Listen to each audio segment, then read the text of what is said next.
শাশুড়ির মুখের মধ্যে জোর করে মুরগির মাংস খাইয়ে দিচ্ছে ছেলের বউ আখি। খা মরার বুড়ি, আজকে তোর জীবনের শেষ খাওয়া। কত খাইতে পারিস আমি দেখে নিব। আমার জীবনটাকে একেবারে তেজপাতা করে দিছিস, ভাজা পোড়া করে দিছিস। এমন সময় হঠাৎ করে কলিং বেল বেজে উঠল। এরপর আখি তাড়াহুড়ো করে একটা ওড়না নিয়ে এসে শাশুড়ির মুখ বেঁধে খাটের নিচে শুইয়ে রাখলো। এরপর আখি দরজা খুলতে চলে গেল। আখি দরজা খুলতেই দেখলো তার স্বামীর বন্ধু শাহিন। শাহিন বলল, ভাবি, রবিন টাকা পাঠিয়েছে। ও আচ্ছা। ভাবি, আপনাকে খুব ক্লান্ত লাগছে। ও কিছু না শাহিন ভাই, একটু কাজ করছিলাম তো, তাই ক্লান্ত লাগছিল। ও আচ্ছা, শুনলাম খালাম্মা নাকি খুব অসুস্থ, তাই বন্ধু টাকা পাঠিয়েছে খালাম্মার ওষুধ কেনার জন্য। খালাম্মাকে দেখছি না, কোথায় গেছে? টাকাগুলো তার কাছে বুঝিয়ে দিতে হবে। আম্মার শরীর এখন সুস্থ, পাশের বাড়িতে বেড়াতে গেছে। টাকাগুলো আমার কাছে দিলে সমস্যা নেই, আসলে দিয়ে দিব। আর চিন্তা করবেন না, আমিও ওষুধ এনে দিব। টাকাগুলো শাহিন আখির কাছে দিল। তখন এমন সময় ঘরের মধ্য থেকে মহিলার কান্নার শব্দ শুনতে পেল। তখন শাহিন ঘরের ভিতরে যেতে চাইল। আম্মা বেশি অসুস্থ, তাই কাতরাচ্ছে। আমি ভয়ে ভয়ে মিথ্যা কথা বলে ফেলেছিলাম। সমস্যা নেই, ওষুধ কিনে এনে দিলে ভালো হয়ে যাবে। ঠিক আছে, তাহলে তাড়াতাড়ি ওষুধ এনে দেন। তারপর শাহিন সেখান থেকে বেরিয়ে যায়। আখি বেডরুমের দিকে চলে গেল। আখি গিয়ে দেখলো শাশুড়ি মুখের ওড়না খুলে ফেলেছে। শাহিন বাড়ির বাইরে এসে হঠাৎ করে তার সন্দেহ হলো, নিশ্চয়ই কোনো ঝামেলা আছে। আখি কেন তাহলে তার কাছে মিথ্যা বলল? তখন শাহিন চিন্তা করলো, না না, একবার গিয়ে দেখা উচিত, কোনো বিপদ হলো না তো। শাহিন আবারও বাড়ির ভেতরে গেল। এর মধ্যে আখি একটা বস্তা এনে শাশুড়িকে বস্তার মধ্যে ঢুকলো বাইরে ফেলে দিবে বলে। এমন সময় কলিং বেলের শব্দ শুনে তাড়াতাড়ি করে বস্তাটা সাইডে রেখে আখি চলে যায় দরজা খুলতে। আখি দরজা খুলে দেখলো শাহিন দরজার সামনে দাঁড়িয়ে আছে। শাহিন ভাই, আপনি আবার এসেছেন?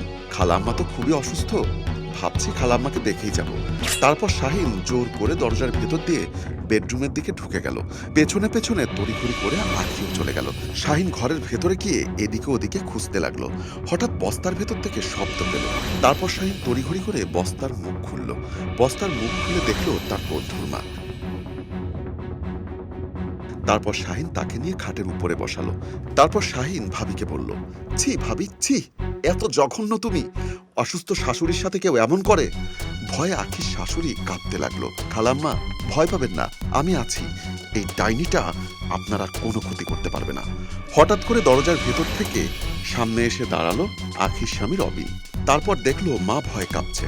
মা, কি হয়েছে তোমার? তুমি এমন করছো কেন? জানিস বন্ধু কি হয়েছে? তোর বউ তোর মাকে বস্তায় ভরে ফেলে দিতে যাচ্ছিল। ছি ডাইনি, ছি, তুই এত খারাপ, এত জঘন্য! তোর কাছে বিশ্বাস করে আমার মাকে রেখে গিয়েছিলাম, আর সেই বিশ্বাসের এই প্রতিদান দিলি? বল, আমার মা তোর কি এমন ক্ষতি করেছে? আমি কি করব? আমি কোনো উপায় না পেয়ে এই কাজ করেছি। তোমার মা প্রতিদিন শুধু ভালো মন্দ মাছ মাংস খেতে চায়, আর অসুস্থ বিছানায় পায়খানা প্রস্রাব করে। সেগুলো পরিষ্কার করতে করতে আমি অসহ্য হয়ে গেছি, আর সেই কারণে আমার মাকে মেরে ফেলতে চাইছিলি? এই বাড়িতে তোর মতো ডাইনির কোনো জায়গা নেই। এই বাড়িতে থাকলে আমার মা থাকবে। এই মুহূর্তে আমার চোখের সামনে থেকে বের হয়ে যাবি, না হলে আমি পুলিশ ডেকে তোকে ধরিয়ে দিব। যা বলছি, এক্ষুনি বের হয়ে যা। আখি ভয়ে মাথা নিচু করে চলে গেল। রবিন তার বন্ধুকে বলল, ধন্যবাদ বন্ধু, তুই আমার অনেক বড় উপকার করেছিস। এরপর রবিন তার মায়ের কাছে গিয়ে ক্ষমা চাইল। মা, তুমি আমাকে ক্ষমা করে দাও, আমি বুঝতে পারিনি। আমার জন্যেই আজকে তোমার এই বিপদের সম্মুখীন হতে হলো। আমি তোমার ছেলে হয়ে তোমার যোগ্য মূল্যায়নটুকু করতে পারিনি, আমাকে ক্ষমা করে দাও মা। মা খুশি হয়ে রবিনের মাথায় হাত বুলাতে লাগলো। আমাদের এই ভিডিও যদি আপনাদের একটুও ভালো লাগে তাহলে অবশ্যই লাইক, কমেন্টস এবং শেয়ার করে সবার মাঝে ছড়িয়ে দিন। চা গরম, চা গরম, চা গরম, খাইবেন নাকি চা? চা গরম। এই চা, এদিকে আসো। তুমি ফুটপাতের চা খাবা? আরে আশেপাশে তো কোনো দোকানও দেখছি না, আর আমার না খুব চা খেতে ইচ্ছা করতেছে। খাও খাও, খেলে তারপর মজা টের পাবা।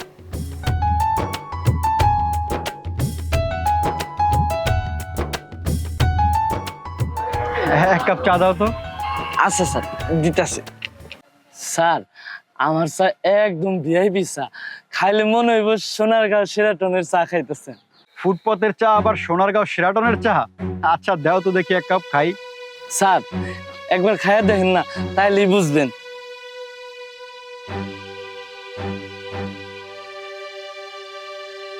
এলাম স্যার।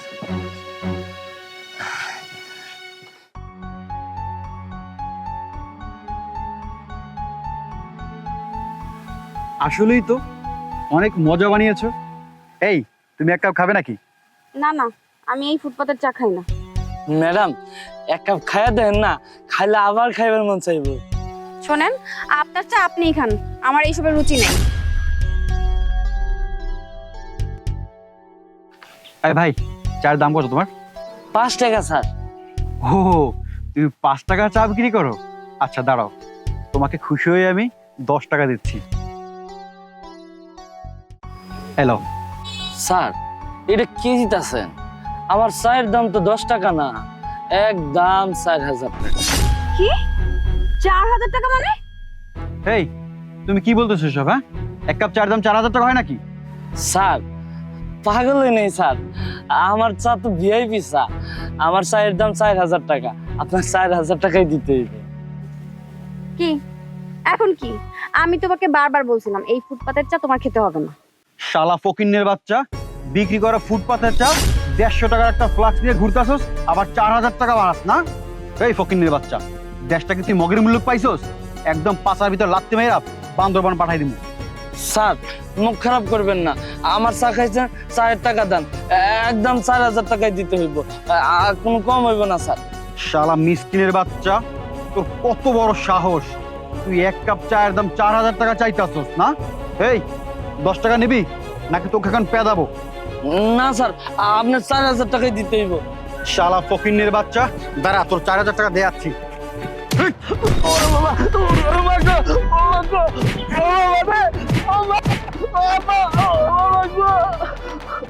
শালা ফকিন্নির বাচ্চা।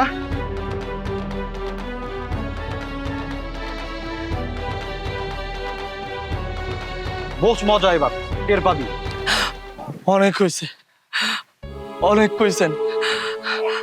নিজেরে কি মনে করছেন আপনি? হ্যাঁ, আমার 5-6টা কিল ঘুষি দিছেন, লাথিও মারছেন, আবার আমার নাক দিয়ে রক্ত বের করছেন। আমার গায়ে কি শক্তি কম আছে? হ্যাঁ, আমি ইচ্ছা করলে আপনার মারতে মারতে এমন অবস্থা করতে পারতাম, আপনার নিজেরাই নিজে চিনতে পারতেন। এই, তোর এত মার খাবার পরেও শিক্ষা হয় নাই? তুই বাংলা সিনেমার ডায়লগ দিতেছস না? লেকচার আমি দিতাছি না, লেকচার আপনি দিতাছেন। আপনি কি সেই দিনের কথা ভুলে গেছেন? হ্যাঁ আব্বা, এদিকে আসো।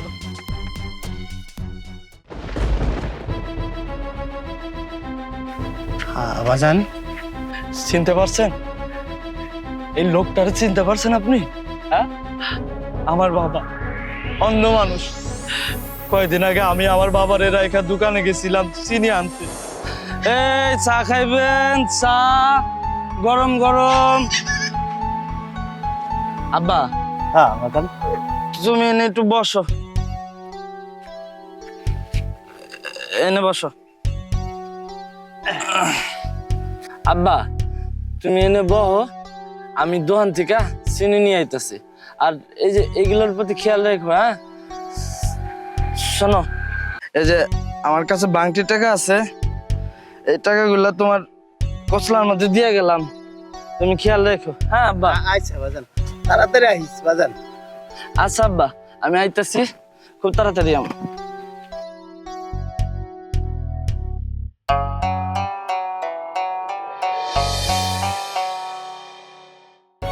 চাচা, এক কাপ চা দিবেন?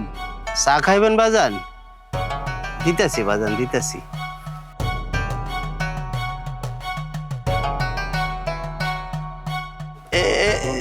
এলেন বাবা চা।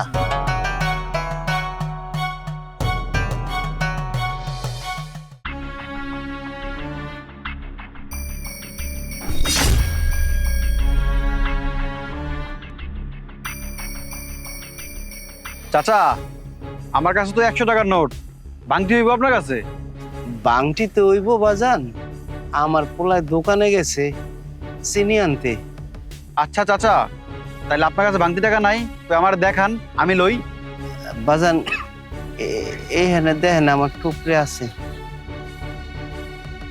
আমি নিতেছি চাচা। হ্যাঁ আচ্ছা বাজান।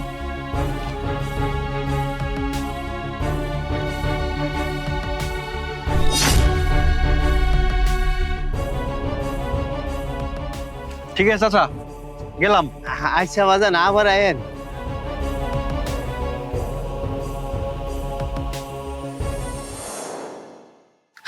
ফকির আমি নাকি আপনি?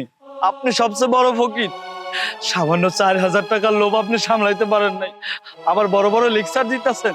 আমার মতো গরিব মানুষের 4,000 টাকা মাইরা খেয়ে কি আপনি অনেক বড় লোক হয়ে গেছেন? হ্যাঁ, আপনারা তো মানুষ না, আপনাদের চরিত্র হয়েছে জানোয়ারের মতো। আপনাকে জ্ঞান বিবেক কিচ্ছু নাই। আপনাদের ব্যবহার তো মানুষের মতো না। যদি মানুষের মতো ব্যবহার হইতো আপনারা এই কামটা করতে পারতেন না। একটা অন্ধ মানুষকে ঠগায়া কেমনে পারলেন 4,000 টাকা নিয়ে ভাইগা যাইতে?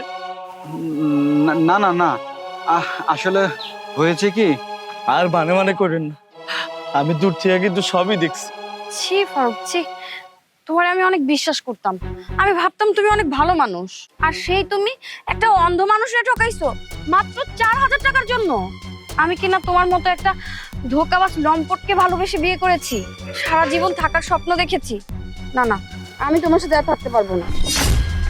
নাবিলা প্লিজ, তুমি আমাকে ছেড়ে যেও না। আমি তোমাকে কথা দিচ্ছি, আমি আর কখনো এমন খারাপ কাজ করব না। এই তোমাকে কথা দিলাম, আর কখনো এরকম কাজ করব না। আমি একবারে ভালো হয়ে যাব। তুমি আমাকে শেষবারের মতো ক্ষমা করে দাও প্লিজ। বুঝতে পেরেছি, তুমি এই অন্ধ লোক আর তার ছেলের কাছে ক্ষমা চাও। তারা যদি তোমাকে ক্ষমা করে তাহলে আমিও তোমাকে ক্ষমা করে দেব। ঠিক আছে চাচা, চাচা আপনি আমারও ক্ষমা করে দেন চাচা। আমি ওই দিন বুঝতে পারি নাই, আমার এই কাজটা করাও ঠিক হয় নাই চাচা। 4,000 টাকা নিয়ে ভাগছিলাম চাচা। চাচা আমি সম্পূর্ণ দায়ভার স্বীকার করছি চাচা। আমার ওই দিন অন্যায় হয়েছে চাচা, আপনি আমাকে ক্ষমা করে দেন চাচা। ওঠো বাবা, ওঠো। তুমি যখন তোমার ভুল বুঝতে পারছো, এমন পাপ কাজ আর করো না। তোমার আমি ক্ষমা করে দিলাম। আমি আর এমন পাপ কাজ কখনোই করব না। ভাই, ভাই আমার ভুল হয়ে গেছে, তুমি আমারে ক্ষমা করে দিও। আমার এমন অন্যায়ভাবে তোমাকে মারা উচিত হয়নি। আমি সত্যি অনেক বড় অন্যায় করছি। ঠিক আছে, আমি ক্ষমা করে দিলাম, কিন্তু একটা কথা মনে রাখেন, আমার মতো গরিব মানুষের সাথে ক্ষমতার গরম দেখায় কখনোই খারাপ ব্যবহার করবেন না। ভাই, আমি তোমাকে কথা দিচ্ছি, জীবনে আর এমন কাজ করব না। দাঁড়াও, এলো, এখানে 1,00,000 টাকা আছে। এখান থেকে 4,000 টাকা তুমি রেখে বাকি টাকা দিয়ে তুমি তোমার বাবার চোখের চিকিৎসা করিও। আর শোনো, তুমি আর এই ফুটপাতে চা বিক্রি করবা না। আমার এই কার্ডটা রাখো, বাজার থেকে ভালো একটা টং দোকান দেখবে, দেখে যদি আরো টাকা লাগে তুমি আমার কাছে চাইবে। যত টাকা লাগে আমি তোমাকে দিব। চাচা আসি, আসি ভাই। আচ্ছা ঠিক আছে ভাই, আসেন। আচ্ছা বাবা। শুনছো বাবা, আমাকে আর এভাবে রাস্তায় রাস্তায় ফুটপাতে চা বিক্রি করতে হইব না। আমরা আজকে থেকে অনেক ভালোভাবে চলতে পারো। আমাকে একটা টং দোকান হইব, তোমার চোখের চিকিৎসা করবো, বুঝছো বাবা? বন্ধুরা, আমাদের ভিডিওটি কেমন লেগেছে অবশ্যই কমেন্টে জানাবেন, আর ভিডিওটা লাইক, কমেন্টস এবং শেয়ার করে দিবেন। আর নিত্য নতুন ভিডিও পেতে আমাদের পেজটা অবশ্যই ফলো করে দিবেন। কি ব্যাপার মা, আজকে রান্নাঘর থেকে এত সুন্দর গ্রান আসতেছে, কাহিনীটা কি বলো তো? কোনো কাহিনী নেই, তোর পছন্দ মতো সবকিছু রান্না হচ্ছে। কি রান্না হচ্ছে মা? আরে তুই যা যা পছন্দ করিস, এই ধর গরুর মাংস, গরুর কালা ভুনা, তারপর তোর ওই খাসির মাংস, মুরগির রোস্ট, মানে তুই যা যা পছন্দ করিস সব রান্না হচ্ছে। আচ্ছা মা, আজকে হঠাৎ করে আমার পছন্দের সব খাবার রান্না হচ্ছে, ঘটনাটা কি বলো তো? একটা তো সারপ্রাইজ আছে। সারপ্রাইজ? সারপ্রাইজটা কি মা, বলো না। তোর বাবা বললো লাঞ্চে বাসায় এসে আমাদের সাথে লাঞ্চ করবে, তখনই শুনিস ওই যে বলতে না বলতে তোর বাবা চলে এসছে। বসো, তোমার কথাই হচ্ছিল। আচ্ছা বাবা, বাড়িতে এত রান্না বান্নার আয়োজন, আবার মা বলতেছে আমার জন্য নাকি সারপ্রাইজ আছে, কি বলো তো? হ্যাঁ রে মা, বড় একটা সারপ্রাইজ, যেটা শুনলে তোর মন ভরে যাবে। তোকে নিয়ে আমি খুব টেনশনে ছিলাম। তোর বিয়েটা হয়ে গেলে আমি টেনশন মুক্ত হয়ে যেতাম। তোর ছোট চাচার ছেলে স্বাধীন, ওর সাথে তোর বিয়ের কথা পাকা করে আসলাম। আমি আজকে খুশি। সামনের মাসের 1 তারিখে স্বাধীন বিদেশ থেকে ফিরলে তোদের ধুমধাম করে বিয়ে দেবে। বাবা এটা তুমি কি বলছো? আমার বিয়ের ব্যাপারে তুমি কথা বলছো আর আমি জানি না? বাবা দেখো, আমি এখন বিয়ে করতে পারবো না। কেন, কি হয়েছে? স্বাধীনকে তুই তো ছোটবেলা থেকে চিনিস। তাছাড়া স্বাধীন ভালো ছেলে, টাকা পয়সাও আছে, সমস্যা কি? বাবা আমি অন্য একজনকে পছন্দ করি, বিয়ে করলে আমি তাকেই করব। কি বললি? বাবার মুখের উপর তর্ক করা শিখে গেছি? আমার মান সম্মানের একটা দাম আছে। আমি ছোট ভাইকে কথা দিয়েছি, বিয়ে করলে স্বাধীনকেই তোরকে বিয়ে করতে হবে। আর যদি বিয়ে না করিস তাহলে তুই আমার মরা মুখ দেখবি।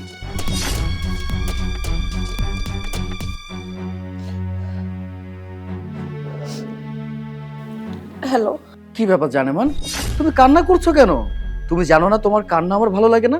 হইছে, তোমার আর ঢং করতে হবে না। আজকে থেকে তোমার সব ঢং শেষ। কেন, কি হয়েছে? তোমাকে কতবার বলছি চলো বিয়ে করে ফেলি, তুমি তো আমার কথা কোনো গুরুত্বই দাও নেই। এখন আমার বাবা জোর করে আমার ছোট কাকা ছেলে স্বাধীনের সাথে বিয়ে দিয়ে দিচ্ছে। দেখো, তোমার আর আমার সম্পর্কটা টিকে রাখা সম্ভব না। সামনের মাসে আর 1 সপ্তাহ পরে আমার বিয়ে। তোমার আর আমার সম্পর্কটা এখানেই শেষ করতে চাচ্ছি। হ্যাঁ, আমি তো এটাই চেয়েছি। তোকে বিয়ে করতে হলে তো কত আগেই বিয়ে করে ফেলতাম। আমার তো অনেক দিনের ইচ্ছে তোকে কৌশলে পটিয়ে তোর সাথে শারীরিক সম্পর্ক করে যে কোনো ভাবে তোর বাবার সম্পত্তি হাতিয়ে নিতে পারলেই আমি রাজা। কি ব্যাপার, তুমি চুপ হয়ে গেছো কেন? কিছু বলতেছো না কেন? চুপ করে থাকবো না তো কি করব বলো? তুমি এমন একটা সংবাদ দিলে, শোনার সাথে সাথে আকাশ আমার মাথায় ভেঙে পড়লো। আচ্ছা, তুমি কি আমাকে ছাড়া অন্যের ঘরে সুখে থাকতে পারবে? দেখো, আমিও তোমাকে ছাড়া সুখে থাকতে পারবো না। আমার মনটা তোমার কাছেই পড়ে থাকবে। তারপরে কি করব বলো, করার তো কিছু নেই। আমার বাবা কেমন মানুষ তুমি তো ভালো করেই জানো। তাছাড়া আমি আমার বাবার কথার বাইরে যেতে পারবো না। বাবা বলছে তার পছন্দের ছেলেকে যদি না বিয়ে করি তাহলে তার মরা মুখ দেখবো। আমি তো আমার বাবাকে মৃত্যুর দুয়ারে ঠেলে দিয়ে তোমার হাত ধরে বিয়ে করতে পারবো না। তাছাড়া আমি যেহেতু মেনে নিচ্ছি, তুমিও মেনে নাও। আচ্ছা ঠিক আছে, আমি মেনে নিলাম, কিন্তু আমার একটা শর্ত আছে। কি শর্ত? শোনো বাবু, আমাদের বাসায় আজকে কেউ নেই, মা বাবা বাইরে গিয়েছে। তুমি আমার বাসায় চলে আসো না প্লিজ। তুমি আমি একান্তই সময় কাটাবো। তার মানে তুমি কি বলতে চাইতেছো? হ্যাঁ, তোমার আমার অন্তরঙ্গ মুহূর্তের যে ছবিগুলো ভিডিওগুলো আমার ফোনে আছে সেগুলো তো আর আমি ফোনে রাখতে পারবো না। মানে তোমার অন্য কোথাও বিয়ে হয়ে যাবে আর আমি সেই ভিডিও ছবিগুলো দেখে জ্বলে পুড়ে ছাই হয়ে যাব, সেটা কি হতে পারে? ঠিক আছে, আমি তাহলে রাত্রে 9টার পরে তোমার বাসায় আসবো। কি বললে তুমি? 9টার পরে? না না না না না না, তোমার লেট করার কোনো দরকার নেই। তুমি এখনই চলে আসো না প্লিজ। ঠিক আছে, রাখো, আমি আসতেছি।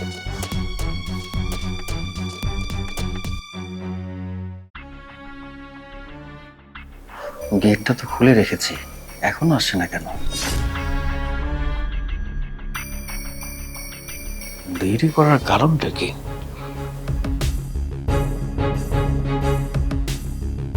আরে আমার জান পাখিটা, তুমি চলে আসছো। আমি তো তোমাকে অনেক মিস করছিলাম। আরে দাঁড়িয়ে কেন, বসো না, বসো বাবু বসো। আচ্ছা শোনো, আমার না সময় নেই, আমাকে তাড়াতাড়ি যেতে হবে। তুমি ফোনটা দাও, আমি ভিডিওগুলো ডিলিট করে দিচ্ছি। আরে বাবা, তুমি তো অবশ্যই বাসায় যাবে। আমি কি তোমাকে একবারও বলেছি যে তোমাকে বাসায় যেতে দিব না? তবে যাওয়ার আগে আমাকে খুশি করে দিয়ে যাও। খুশি করে দিব মানে? সাগর তুমি কি বলতে চাচ্ছ? মানে তুমি এখনো বুঝতে পারছো না আমি তোমাকে কি বলছি? মানে তুমি আমাকে আদর করবে, আমি তোমাকে আদর করবো, আমি তোমাকে ভালোবাসবো, তুমি আমাকে ভালোবাসবে। আমি সেই খুশির কথা বলেছি তোমাকে। দেখো সাগর, আমি তোমাকে ভালোবাসি। রাইট? কিসের সত্যিকারের ভালোবাসা? পৃথিবীতে সত্যিকারের ভালোবাসা বলতে কোনো কিছু আছে নাকি? আমি এসবে বিশ্বাসী না, আমি একটা কথাতে বিশ্বাসী, অর্থ আর শারীরিক সম্পর্ক। আরে শোনো, আমি একটা মেয়ের সাথে কখনো রিলেশন 1 বছর করিনি। তোমার তো কপালটা ভালো যে তোমার সাথে আমার রিলেশন আছে 1 বছর যাবত। আর এর আগে যত মেয়ের সাথে আমি রিলেশন করেছি 3 থেকে 4 মাসের মধ্যে রিলেশন শেষ। আমার চাহিদা আমি মিটিয়ে নিয়েছি, ছেড়ে দিয়েছি। শোনো না, আমি তো প্লে বয়, আমার না একটা মেয়েকে এতদিন ভালো লাগে না। তোমার চান কপাল যে 1 বছর যাবত তোমার সাথে আমি রিলেশন রেখেছি। আমার একটা উদ্দেশ্য ছিল, উদ্দেশ্যটা হচ্ছে তোমার আমার অন্তরঙ্গ ভিডিও কালেক্ট করা। অলরেডি কালেক্ট করে ফেলেছি। কালেক্ট করার পরে এখন আমার কাছে সব কিছু আছে। তুমি যদি আমার কথা মতো না চলো, আমার চাহিদা না মেটাও, তাহলে আমি কি করব? এই যে এতগুলো ভিডিও আছে সব তো ভাইরাল করে দিয়ে দেবো বাবু। আমার তো এক নারীতে পোষায় না। আজকে তুমি আমাকে একটু খুশি করে দাও। আরে আমাকে আজকে খুশি করে দিতেই হবে। আমার কথাটা শোনো না, এরকম করছো কেন? আরে আমার কথাটা শোনো তুমি বাবা। আমি আসতেছি।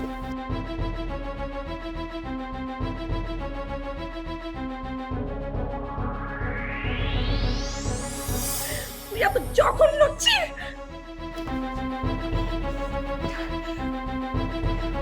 দেখুন স্যার, এই মোবাইলে আমার অনেক ভিডিও আর ছবি আছে, এগুলা দিয়েও আমাকে প্রতিনিয়ত ব্ল্যাকমেল করতো। আর আজকে আমাকে বাসা থেকে এখানে ডেকে এনে আমাকে শারীরিকভাবে টর্চার করছে। আমার বাবার কাছ থেকে মোটা অঙ্কের টাকা হাতে নেওয়ার চেষ্টা করেছিল। আর এই যে ম্যাডাম, আপনি একটা মানুষকে চিনলেন না, জানলেন না, বিয়ের আগে এইভাবে মেলামেশা করলেন। আপনার নিজের ভুলের কারণে আজকে আপনি নিজেই বিপদে পড়তে যাচ্ছিলেন। সরি স্যার, আসলে ওকে ভালোবেসে আমি আমার জ্ঞান বুদ্ধি সব হারিয়ে ফেলেছি। আমার ভুল হয়ে গেছে, আমি বুঝতেই পারিনি ও যে এত জঘন্য। আর এখন আমাকে ভয় দেখাচ্ছে, ওর কথা মতো না চললে আমার সব ভিডিও আর ছবিগুলো ভাইরাল করে দেবে। জোর করে আমার সাথে শারীরিক সম্পর্ক করতে চাচ্ছে। লেবাই হয়েছিস তাই না? তোর মেশিনটা অনেক গরম হয়ে আসছে। চল থানায় চল, তোর মেশিনটা ঠান্ডা করার ব্যবস্থা করছি। আর এমন ভাবে ব্যবস্থা করব যাতে কোনো মেয়ের দিকে চোখ তুলে তাকাইতে না পারো। আব্দুল রহমান সাহেব, ওকে থানায় নিয়ে চলুন। Okay sir. ম্যাডাম, আপনি আমার সাথে থানায় চলুন। আমাদের এই ভিডিও যদি আপনাদের একটুও ভালো লাগে তাহলে অবশ্যই লাইক, কমেন্টস এবং শেয়ার করে সবার মাঝে ছড়িয়ে দিন।